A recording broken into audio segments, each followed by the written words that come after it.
te rappelles de notre première rencontre? Oui, c'était il y a bien longtemps. J'étais encore petit enfant, allongé sur le canapé, à écouter les amis de mes parents. Et c'est là que tu as pointé le bout de ton nez. Quelle sensation agréable et relaxante. On s'est retrouvés aussi durant ma scolarité, alors que j'écoutais certains professeurs. Et puis, j'ai cru t'avoir perdu, toi ce petit plaisir coupable dont jamais je n'aurais osé parler. Et au hasard d'une nuit d'insomnie, alors que je cherchais à me détendre pour pouvoir finir ma nuit, quelle ne fut pas ma surprise que d'apprendre que je n'étais pas tout seul à t'avoir rencontré et que tu portais même un nom. Et nous étions des centaines de milliers. Passé la bizarrerie de te savoir partager, j'étais heureux de pouvoir constater que c'était une sensation englobant une pluralité.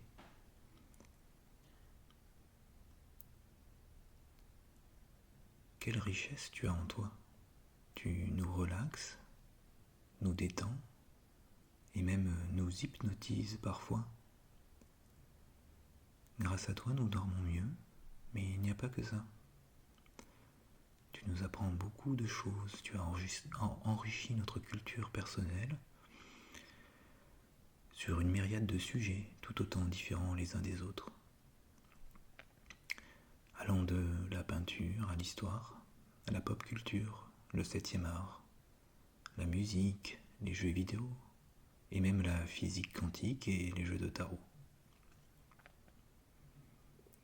Et puis de temps en temps, tu nous fais sourire et même rire. Tu nous émeus parfois. Au-delà de ça, je pense que tu aides beaucoup de personnes et de gens, et que tes bienfaits ne se limitent pas stricto sensu à ce dont certains appellent orgasme cérébral.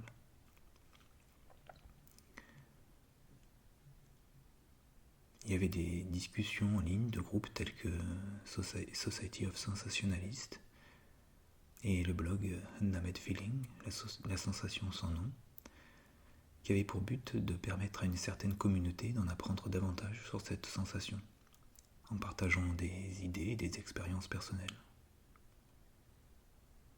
Ton nom complet, réponse automatique des méridiens sensoriels, qui, tu me l'accorderas, ne sonne pas très glamour.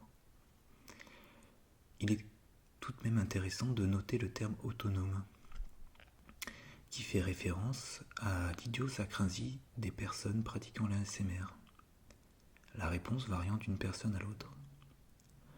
En psychologie, l'idiosynkrasie est la disposition humaine à ressentir différemment selon les individus une impression extérieure ou sensorielle.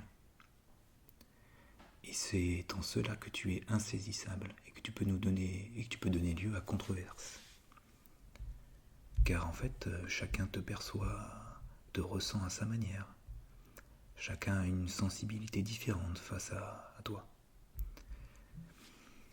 Et c'est aussi pour cela que les déclencheurs sont multiples et variés. Et au sein même d'un déclencheur, je vais prendre l'exemple du chuchotement, qui est le déclencheur le plus communément admis.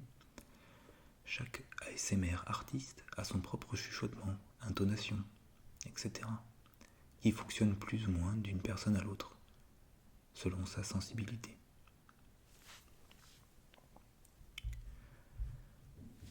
Pour ma part, ce qui me déclenche fortement, ce sont certains tics de langage et certains accents. D'ailleurs, j'en profite pour passer le bonjour à tous nos amis québécois. Et puis, si Dame Whisper m'écoute, je voudrais te faire passer un petit message. Par pitié, reviens-nous faire une petite vidéo ou capsule, comme tu dis. Ça me manque. Et voilà. Et voilà que j'ai perdu le fil. Comme dirait quelqu'un de beaucoup plus avisé que moi, parfois c'est toi qui cognes le bar, mais d'autres fois c'est le bar qui te cogne.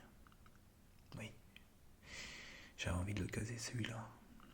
Donc oui, je disais que c'est de cette idiosyncrasie que découle toute la richesse, mais aussi l'incompréhension vis-à-vis de toi, l'ASMR.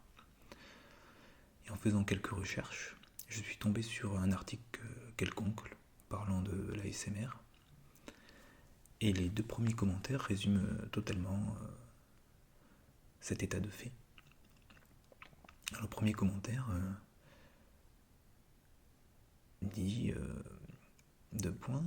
plus sérieusement, j'ai jamais compris. Pour moi, c'est plus un effet de mode qu'autre chose.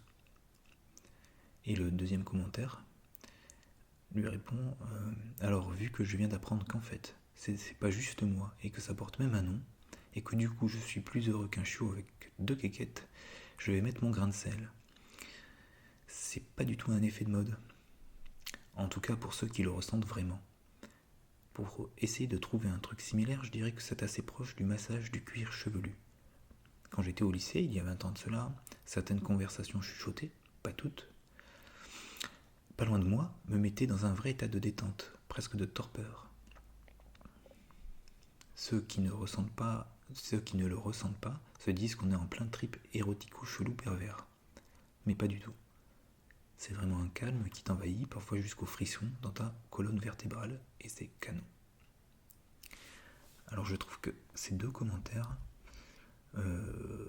sont tellement dans le vrai, parce qu'il y a des personnes qui ne ressentent strictement rien à l'ASMR et qui peuvent trouver ça bizarre, hein. Je peux le comprendre totalement.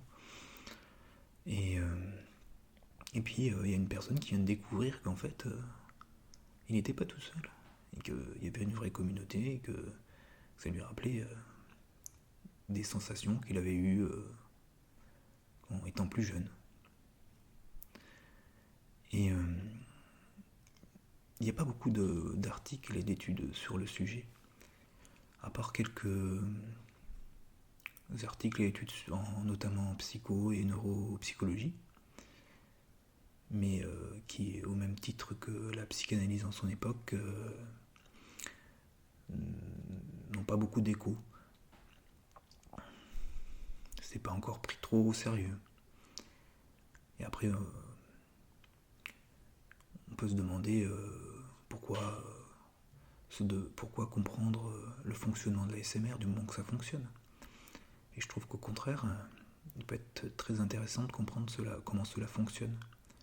Ça peut avoir des applications thérapeutiques par exemple, ou expliquer les bienfaits et comment ça fonctionne. Enfin, personnellement, j'ai déjà fait quelques observations empiriques sur le thème, et j'ai l'impression que l'on retrouve chez la majorité des ASMR artistes beaucoup de caractéristiques similaires.